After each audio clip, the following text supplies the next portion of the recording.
Hi friend, आज हम लोग पढ़ने वाले हैं सीएफटी पढ़ने वाले हैं। क्या पढ़ने वाले हैं? सीएफटी पढ़ने वाले हैं।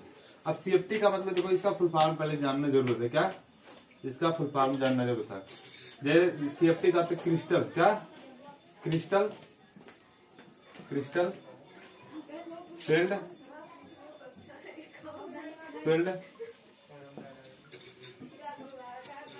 थ्योरी। क्या क्रिस्टल फील्ड थ्योरी क्या है? Crystal CFT. आज सीएफटी पढ़ने वाले हैं। तो सीएफटी का मतलब क्या होता है? Crystal field theory. अब इस एक मिनट, अब ये क्या है?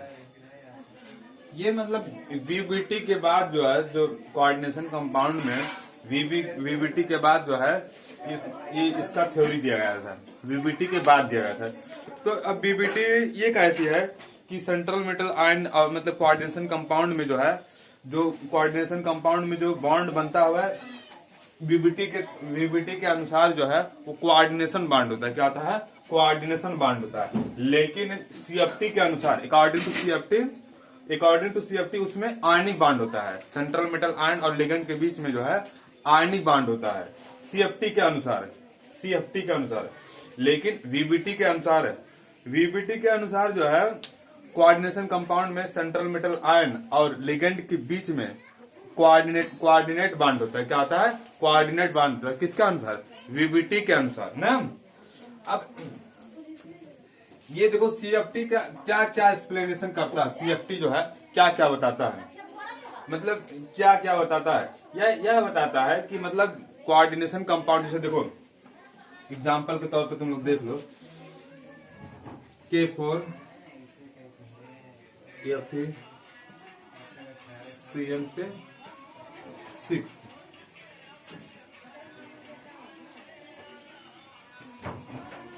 तो अब इसमें जो है सेंट्रल मेटल आयरन है ना, और उसके बाद जो है सेंट्रल मेटल आयरन है और लिगेंड ये है CN यानी साइनाइडो है। तो इसमें कौन सा बॉन्ड बनेगा? अकॉर्डिंग टू सीएफटी जो है, सीएफटी के अनुसार जो है सेंट्रल मेटल आयन और लिगेंड के बीच में जो है सीएफटी के अनुसार आयनिक बॉन्ड बनेगा। क्या बनेगा? आयनिक बॉन्ड बनेगा। समझा रहा है? सीएफटी के अनुसार।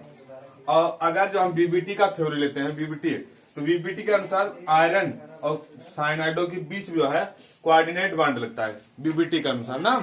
समझा रहा? एक मिनट थोड़ा सा।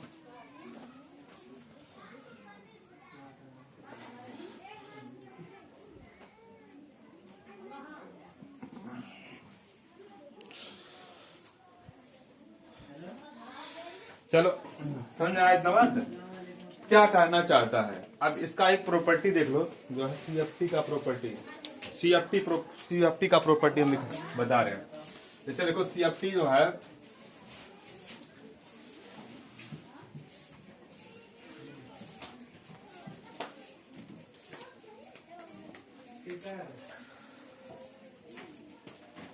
ये सीएफटी का प्रॉपर्टी है। सीएफटी प्रॉपर्टी है।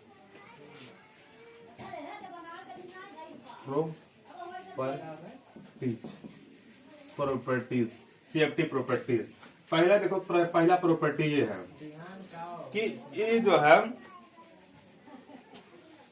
इसमें जो है ये जो है स्प्लिटिंग ऑफ डी ऑर्बिटल। यह डी ऑर्बिटल है कि स्प्लिटिंग को एक्सप्लेन करता है। डी ऑर्बिटल को समझ रहे? एक्सप्लेन। ये क्या हुआ जी? एक मिनट, सॉरी। हाँ, दूसरा वाला है। तो एक्सप्लेन जो है एक्सप्लेन करता है। Explain D splitting of. ये थोड़ा सा पानी लग गया है। एक मिनट थोड़ा सा प्रॉब्लम आ गया था, इश्यू आ गया था थोड़ा सा, इसलिए वहां पे चले गए थे। अब देखो, पहला जो है इसका स्टेटमेंट, पहला प्रॉपर्टी ये है कि जैसे देखो, पहला प्रॉपर्टी सीएफटी का पहला प्रॉपर्टी है, it explain splitting of D orbital. मतलब यह डी ऑर्बिटल के स्प्लिटिंग या टूटने को जो है एक्सप्लेन करता है, समझ रहा है। बट नॉट एक्सप्लेन स्प्लिटिंग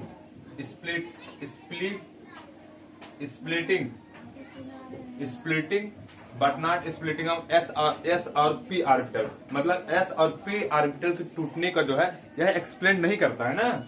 अब सेकंड ये प्रॉपर्टी होती है, इसका सेकंड प्रॉपर्टी ये होती है, सेकंड प्रॉपर्टी एक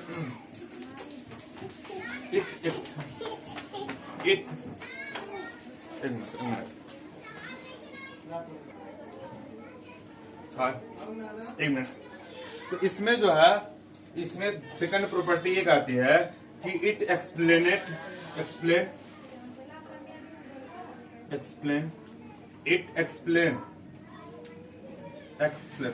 मिनट थोड़ा सा यस, इट एक्सप्लेन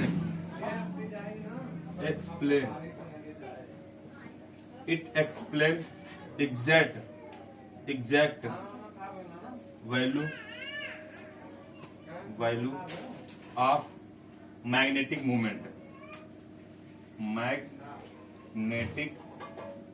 मूवमेंट मतलब कहने का मतलब जो है यह मैग्नेटिक मूवमेंट को भी एक्सप्लेन करता है। सीएफटी जो है यह जो है मैग्नेटिक मूवमेंट को एक्सप्लेन करता है। जैसे एग्जांपल के तौर पे देखो, इसका फार्मूला होता है, मैग्नेटिक मूवमेंट का फार्मूला ये होता है, जैसे देखो एन प्लस ये होता है, इसका मैग्नेटिक मूवमेंट निकालने का एक फार्मूला होता है। क्या होता है? एन बराबर यहाँ पे होता है नंबर ऑफ अनपेयर्ड इलेक्ट्रॉन का, नंबर ऑफ अनपेयर्ड इलेक्ट्रॉन। अब थर्ड प्रॉपर्टी अब देख लेते हैं।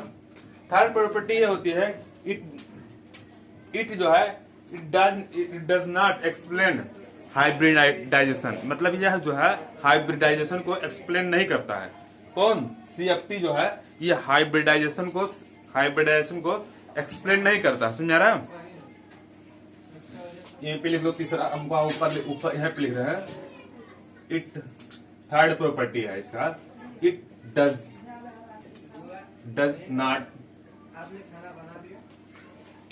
नॉट कमेंट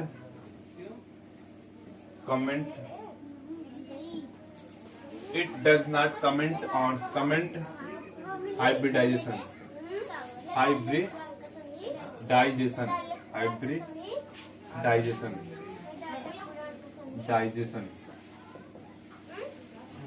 मतलब कहने के बाद सीएफटी जो होता है यह हाइब्रिडाइजेशन को कमेंट नहीं एक्सप्लेन नहीं करता है। ये सिर्फ स्प्लिटिंग ऑफ डी ऑर्बिटल को एक्सप्लेन करता है, और एस और पी को भी स्प्लिटिंग जो है वो नहीं एक्सप्लेन करता है। और बाकी सब ये जो है मैग्नेटिक मूवमेंट को जो है एग्जैक्ट वैल्यू बताता है। कौन? सीएफटी बताता है। और सीएफटी जो है उसके बारे में, जैसे कि हाइब्रिडाइजेशन के बारे में कुछ नहीं बताता है। कौन नहीं बताता है? जो है सीएफटी जो है ये हाइब्रिडाइजेशन के बारे में कुछ नहीं बताता है। जैसे देखो, it does not comment on hybridization. ये हाइब्रिडाइजेशन के बारे में कुछ नहीं बताता है ना। जैसे हाइब्रिडाइजेशन, जैसे sp3 dsp2 dsp3 ये एग्जाम्पल है। मतलब ये हाइब्रिडाइजेशन का मतलब क्या होगा कि sp3 है कि dsp2 है कि sp2 है, तो इसके बारे में कौन ने?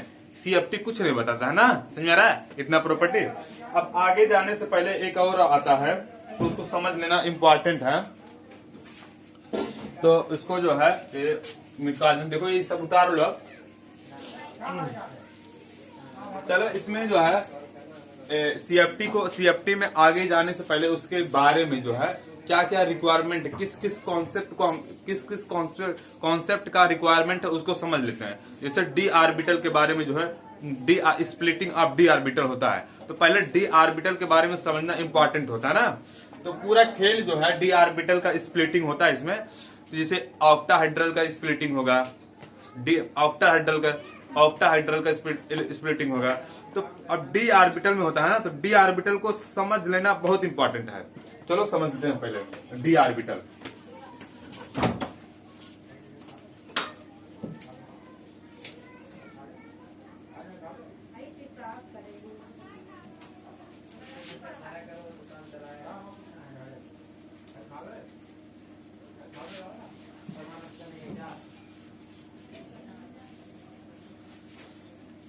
अब डी आर्बिटल में कितना होते हैं? डी आर्बिटल में जो है, डी आर्बिटल में कितना मतलब कि कितना डी आर्बिटल में कितना आर्बिटल होते हैं? 5 आर्बिटल यूनिट बना रहे हैं हम लोग।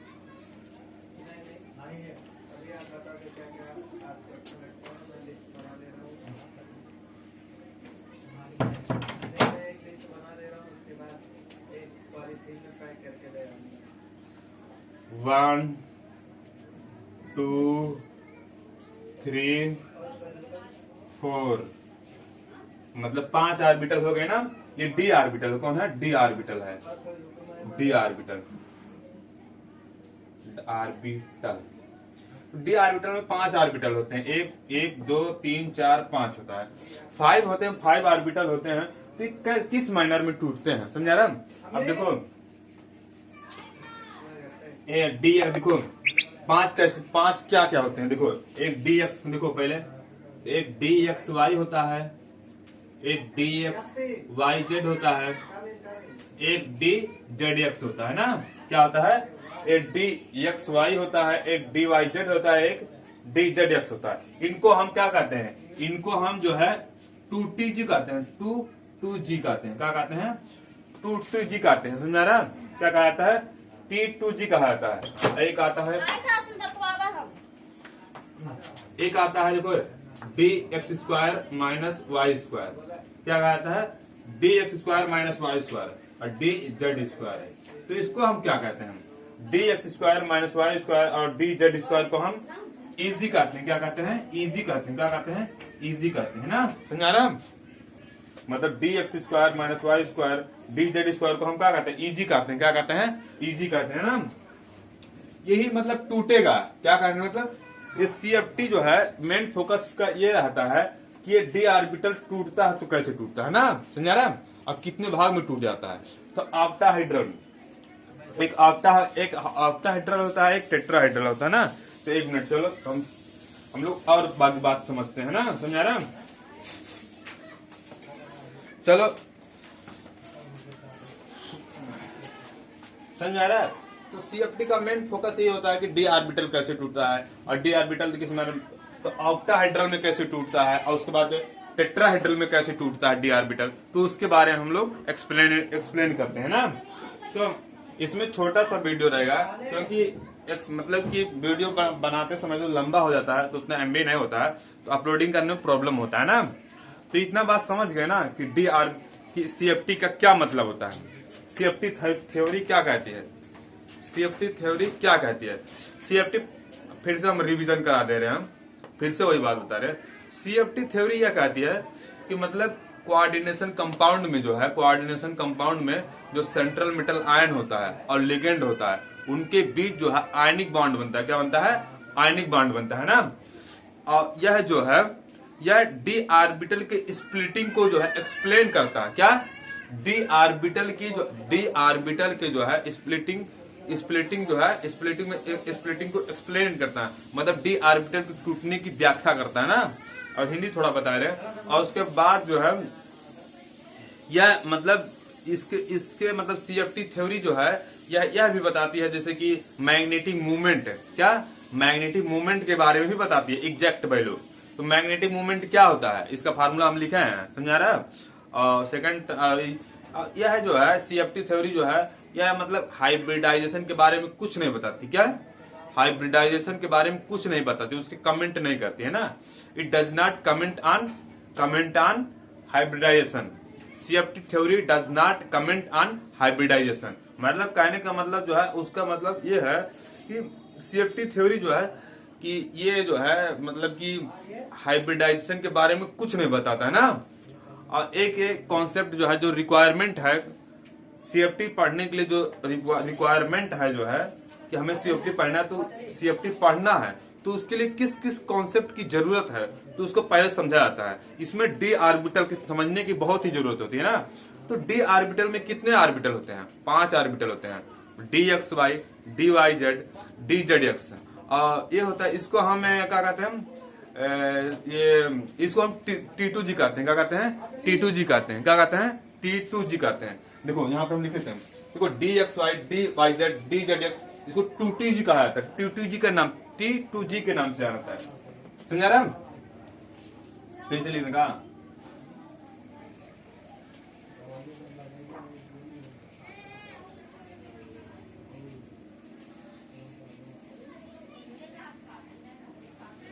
2TG के नाम से जाना था। क्या आता है? 2TG के नाम से जाना था। कितना?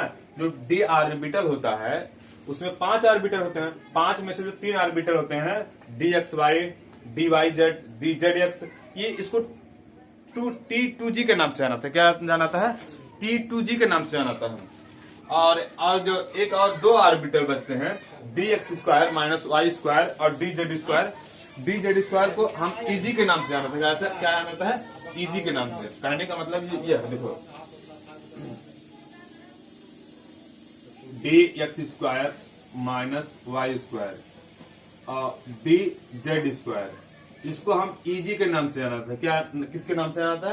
EG के नाम से जाना था ना। और सेकंड टर्म ये आती है कि जैसे कि ये आती है कि DXY और DYZ DZ को किसके नाम से जानते हैं? हम T2G के नाम से जानते हैं। क्या जानते हैं? T2G के नाम से जानते हैं। यहाँ पे लिख दे रहे हैं, हो सकता है फोकस सही से दिखाई ना दे, चलो हम यहाँ पे लिख दे रहे हैं DXY DYZ DZX ZX ना, हाँ सॉरी ZX है ना।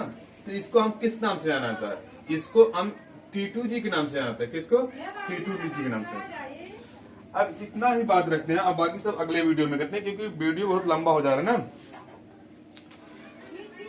तो अब समझ गए ना इतना बात? CFT थ्योरी में बस इतने हैं और कुछ नहीं है ना। तो CFT में मतलब कि और भी आगे हैं, तो उसमें ऑक्टाहेड्रल आता है, टेट्राहेड्रल आता है, ये भी आता है। तो ये अगले वीडियो में हम लोग करेंगे। CFT का ही पार्ट है, CFT का पार्ट टेट्राहेड्रल है, ऑक्टाहेड्रल है, तो इसको हम लोग अगले वीडियो में जाके करेंगे ना। ये वीडियो बहुत लंबा हो जा रहा है। Thank you watching for this video. और वीडियो को अच्छा लगा तो लाइक और सब्सक्राइब जरूर करें। चलो।